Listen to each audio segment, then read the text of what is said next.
E D assistant director പ്രതിയായ കൈക്കൂലി കേസിലെ രേഖകൾ ആവശ്യപ്പെട്ട കൊച്ചി ഇ.ഡി. ഓഫീസിൽ വിജിലൻസ് നേരിട്ടെത്തി.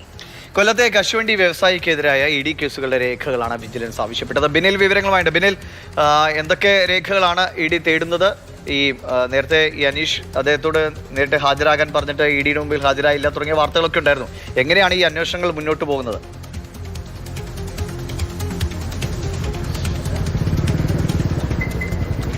ദിവിഷി, അനീഷ് ബാബുവിൻ്റെ കേസിലെ രേഖകളാണ് വിജിലൻസിന് ആവശ്യമായത്. കാരണം ആ കേസുമായി ബന്ധപ്പെട്ട് കൈക്കൂലി വാങ്ങിയെന്നതാണ് അവർക്ക് കിട്ടിയ പരാതി. അതിൻ്റെ അടിസ്ഥാനത്തിലാണ് 3 പേരെ അറസ്റ്റ് ചെയ്യുകയും ഇ ഡിയുടെ അസിസ്റ്റന്റ് ഡയറക്ടർ ശേഖർ കുമാർ 1ാം പ്രതിയായി മാറുകയും ചെയ്തത്. അതുകൊണ്ട് തന്നെ ഈ അനീഷ് ബാബുവിൻ്റെ കേസിൽ എന്തൊക്കെ കാര്യങ്ങളാണ് ഈ എൻഫോഴ്സ്മെന്റ് ഡയറക്ടറേറ്റ് ഓഫീസിൽ നടന്നിരിക്കുന്നത്, എത്ര തവണ അയാളെ വിളിച്ചു വരുത്തി, മൊഴി രേഖപ്പെടുത്തിയതിൻ്റെ വിശദാംശങ്ങൾ, ഇതിൻ്റെ രേഖകളൊക്കെയാണ് വിജിലൻസിന് ആവശ്യം. കാരണം അത് പരിശോധിക്കുമ്പോഴാണ് ഈ അനീഷ് ബാബുവിനെ ഇവിടെ വിളിച്ചു വരുത്തിയത് ഈ കേസുമായി ബന്ധപ്പെട്ട് ഒരു പ്രഷർ ചെയ്ത് പണം വാങ്ങാൻ വേണ്ടിയിട്ടാണോ എന്നത് സംബന്ധിച്ച കാര്യങ്ങളൊക്കെ അവർക്ക് ബോധ്യപ്പെടുകയുള്ളൂ. അതിനുവേണ്ടിയാണ് ഈ രേഖകൾ ആവശ്യപ്പെട്ടിരുന്നത്. നേരത്തെ അത് സംബന്ധിച്ച ഒരു ആദ്യ കത്ത് നൽകിയെങ്കിലും അതിന് കൃത്യമായ മറുപടി ഉണ്ടായിരുന്നില്ല. രേഖകൾ ഇതുവരെ വിജിലൻസിന് കൈമാറുകയും ചെയ്തിട്ടില്ല. ഇന്ന് വിജിലൻസ് സംഘം നേരിട്ട് ഈ കാണുന്ന എൻഫോഴ്സ്മെന്റ് ഡയറക്ടറേറ്റ് ഓഫീസിലേക്ക് എത്തുകയും ഏതൊക്കെ രേഖകളാണ് വേണ്ടത് എന്നത് സംബന്ധിച്ച അക്കമിട്ട് നിരത്തിക്കൊണ്ടൊരു പുതിയ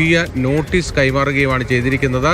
ക്രിമിനൽ നടപടി ചട്ടപ്രകാരം തന്നെയുള്ള ഒരു നീക്കമാണ് വിജിലൻസിൻ്റെ ഭാഗത്ത് നിന്ന് വന്നിരിക്കുന്നത്. അതായത് നിയമപ്രകാരം അവർ രജിസ്റ്റർ ചെയ്ത കേസിലെ രേഖകൾ അവർ ഔദ്യോഗികമായി ആവശ്യപ്പെടുന്നു. നേരത്തെ അത്തരത്തിൽ ആവശ്യപ്പെട്ടെങ്കിലും അത് കൃത്യമായി എൻഫോഴ്സ്മെന്റ് ഡയറക്ടറേറ്റിൻ്റെ ഭാഗത്തു നിന്ന് അതിന് മറുപടികൾ ഉണ്ടായിരുന്നില്ല. അപ്പോൾ ഇനി കൃത്യമായി എന്തൊക്കെ രേഖകൾ വേണം ആ കേസുമായി ബന്ധപ്പെട്ടതെന്നതാണ് ഇപ്പോൾ വിജിലൻസ് ആവശ്യപ്പെട്ടിരിക്കുന്നത്. വിജിലൻസ് ഉദ്യോഗസ്ഥർ ആ കത്ത് നൽകാനായി, അതായത് ആ നോട്ടീസ് നൽകാനായി നേരിട്ട് എൻഫോഴ്സ്മെന്റ് ഡയറക്ടറേറ്റിൻ്റെ കൊച്ചിയിലെ ഓഫീസിലേക്ക് എത്തുകയായിരുന്നു. ഇനി ആ നോട്ടീസിന് കൃത്യമായി മറുപടി ഉണ്ടായിട്ടില്ലെങ്കിൽ തുടർ നടപടികൾ ഉണ്ടാകും എന്നതാണ് ഇപ്പോൾ വിജിലൻസ് വ്യക്തമാക്കുന്നത്. എന്തായാലും ഈ കേസൊക്കെ വന്നതിന് ശേഷം ഈ എൻഫോഴ്സ്മെന്റ് ഡയറക്ടറേറ്റിന് മുന്നിലെ പുതിയൊരു കാഴ്ച എന്ന് പറയുന്നത് ഇവിടെ ഇപ്പോൾ കേന്ദ്ര സേനയുടെ സുരക്ഷയൊക്കെ ശക്തമാക്കിയിട്ടുണ്ട് എന്നതാണ്. ഈ ഇ ഡി ഓഫീസിലേക്ക് പരാതിക്കാരെ വിളിച്ചു വരുത്തുന്നു. ആ പരാതിക്കാരെ വിളിച്ചു വരുത്തി അവരിൽ നിന്ന് പ്രഷർ ചെയ്ത് പണം വാങ്ങാനുള്ള ശ്രമം നടക്കുന്നു എന്നതായിരുന്നു അനീഷ് ബാബുവിൻ്റെ പരാതിയിൽ പറഞ്ഞിരുന്നത്. ആ പരാതിയുടെ തുടർച്ചയായിട്ടാണ് ഒരു ചാർട്ടേഡ് അക്കൗണ്ടന്റ് അടക്കം പ്രതിയായി മാറുകയും അവരെയൊക്കെ അറസ്റ്റ് ചെയ്യുകയും ചെയ്തത്. പിന്നീട് ഒരുപാട് പേർ ഈ ഇ ഡി ഓഫീസിൽ പല ഫെമ കേസുകളുമായി ബന്ധപ്പെട്ട് വന്നിട്ടുള്ള നിരവധി പേർ തങ്ങൾക്ക് ഇതേ രീതിയിലുള്ള അനുഭവം ഉണ്ടായിട്ടുണ്ട് എന്നത് വിജിലൻസിന് മുന്നിൽ പറയുകയും ചെയ്തിട്ടുണ്ട്. അവർ അത് സംബന്ധിച്ച മൊഴികളൊക്കെ നൽകിയിട്ടുണ്ട്.